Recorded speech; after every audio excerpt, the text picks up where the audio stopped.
আসসালামু আলাইকুম প্রিয় ভিউয়ার্স। আরবি ভাষা শিক্ষার আরো একটি গুরুত্বপূর্ণ ভিডিওতে সবাইকে স্বাগতম। আজকের ভিডিওতে পরিবারের সদস্য এবং আত্মীয়স্বজনকে আরবিতে কিভাবে ডাকতে হয় অথবা বলতে হয় এই বিষয়ের যে শব্দার্থগুলো রয়েছে সেই বিষয় নিয়ে আলোচনা করব।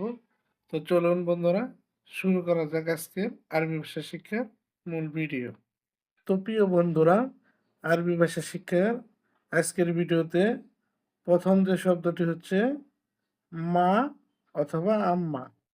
বাংলায় আমরা বলি মা অথবা আম্মা, আরবি শব্দটি হচ্ছে মামা। আরবিতে মা অথবা আম্মাকে মামা বলে ডাকে। পরের শব্দ বাবা। বাবা শব্দটিও আরবিরা বাবা বলে ডাকে অথবা আবুই। আবুই অথবা বাবা এর মানে হচ্ছে পিতা অথবা বাবা। এরপর দাদা এবং নানা।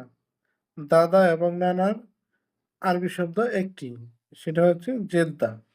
জেদ্দা আরবি শব্দ দ্বারা দাদা এবং নানা উভয়কে বোঝানো হয়। এরপর নানি এবং দাদি। নানি এবং দাদিকেও আরবিতে একটি শব্দ দ্বারা প্রকাশ করা হয়, সেটি হচ্ছে জেদ্দি। জেদ্দি শব্দের বাংলা অর্থ হচ্ছে দাদি অথবা নানি। এরপর ওয়ালেদ। ওয়ালেদ মানে হচ্ছে ছেলে। আমরা বাংলা ভাষায় বলি ছেলে, আরবিতে বলে ওয়ালেদ। এরপর বিন্ত। বিন্ত শব্দের বাংলা অর্থ হচ্ছে মেয়ে।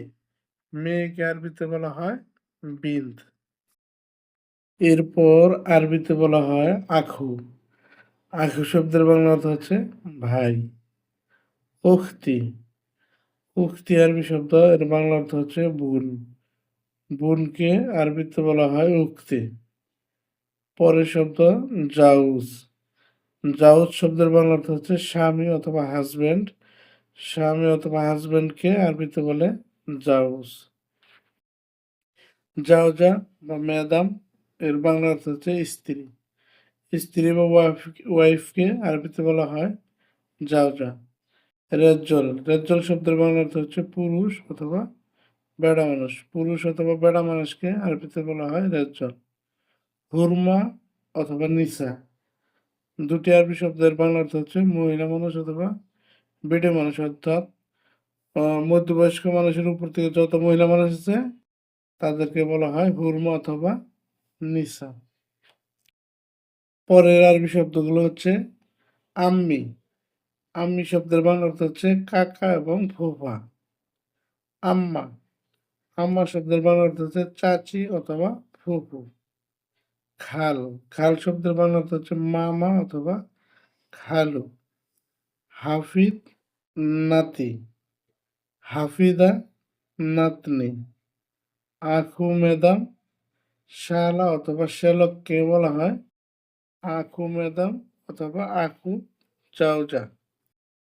এরপর উক্তি ম্যাডাম অথবা উক্তি জাওজা, এর বাংলা অর্থ হচ্ছে শালিকা বা শালি। আখু জাউস দেবর।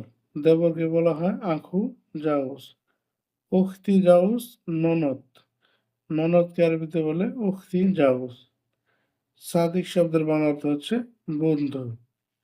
ওয়ালেদ খাল মামার ছেলে বা মামাতো ভাই।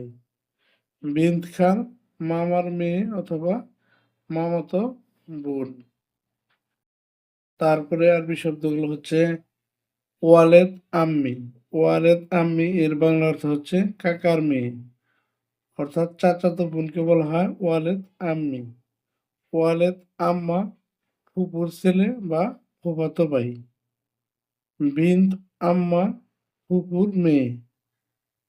বাবা জাউস শ্বশুর। মামা জাওজা শাশুড়ি। উসরা অথবা আইলা এর বাংলা অর্থ হচ্ছে পরিবার।